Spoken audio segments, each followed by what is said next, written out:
On passe maintenant au journal des sports avec Lise-Laure Etia. Bonsoir Lise-Laure. Bonsoir. Alors beaucoup de foot ce soir, hein. Donc c'est demain que reprennent les éliminatoires qui comptent pour la Coupe d'Afrique des Nations 2019. Exactement, et ce sera 15 mois après l'interruption de cette deuxième journée. Donc va commencer demain avec des équipes qui ont changé d'entraîneur. Alors je vous invite, hein, si vous voulez en savoir plus sur ces entraîneurs qui ont pris en charge ces sélections africaines, je vous invite à consulter notre site tv5afrique.com.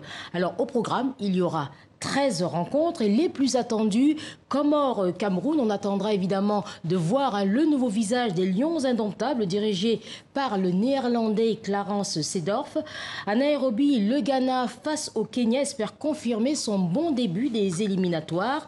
À Mahé, la victoire est impérative pour les Super Eagles après leur faux pas face à l'Afrique du Sud. En Gambie, premier test et première sortie pour l'Algérie de Djamel Belmadi.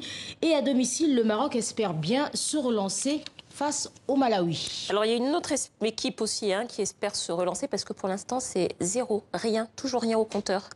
Le Gabon. C'est le Gabon et le Gabon qui demain à Libreville accueille le Burundi. Alors en début de ces éliminatoires, ils avaient été battus par le Mali, 2-1.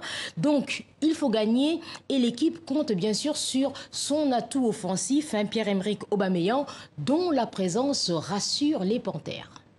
Sa présence elle est importante pour nous, il amène cette expérience du très très haut niveau qu'il a. Et même pour les adversaires, c'est un point un peu noir pour eux. On sait qu'on reste sur une CAN 2017 assez désastreuse malheureusement au pays. Donc maintenant on a à cœur d'aller au Cameroun pour aller là-bas et essayer de reprendre ce qu'on a laissé chez nous. Voilà, un petit air de vengeance. Donc, les étalons du Burkina Faso, eux, se déplacent en Mauritanie pour conforter leur première place. L'un des doyens de cette équipe, Jonathan Pitre-Pass, se méfie des Mourabitoun qui occupent la deuxième place du groupe. Il n'y a plus de petite équipe. On part avec un groupe serein. On a toujours, chaque match qu'on joue, on se donne à fond parce que je sais que le groupe qu'on a, on a envie de prouver qu'on peut encore faire mieux. Donc ça sera un match difficile vu que c'est à l'extérieur. Mais je pense que le plus important, on sait que si on arrive à gagner le match là-bas, on est bien parti pour se qualifier. Donc c'est important de pouvoir prendre les 3 points. Bon, et puis en Égypte aussi, les supporters attendent que les Pharaons, eux aussi, aient une victoire. Enfin, parce que le mondial n'a pas été terrible. Et les Pharaons qui demain affrontent donc Alexandrie, le Niger, avec un Mohamed Salah qui est très très attendu depuis ses différends avec la Fédération nationale. Alors c'est vrai que la tension a baissé d'un cran, mais il y a quand même toujours de petits problèmes. Alors de quoi s'agit-il ? Fin août, la star de Liverpool et son agent avaient donc publiquement reproché à la fédération de n'avoir pas répondu à leurs demandes de sécurité et d'organisation de droit à l'image. Dans la rue, vous allez l'entendre, les avis sont partagés. La fédération de football agit dans son propre intérêt.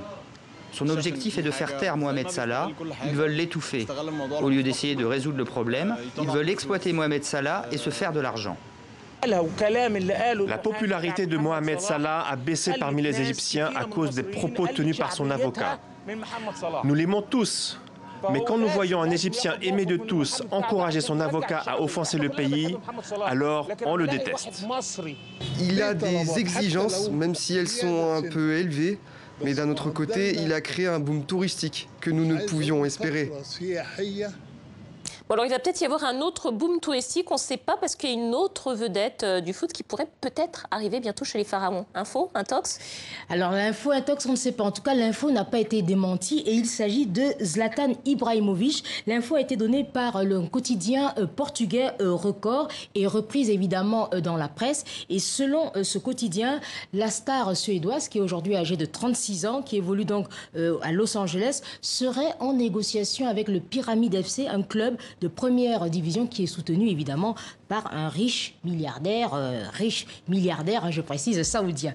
Alors le magazine français SoFoot pense que même qu'Ibrahimovic pourrait du coup placer l'Égypte sur la carte mondiale.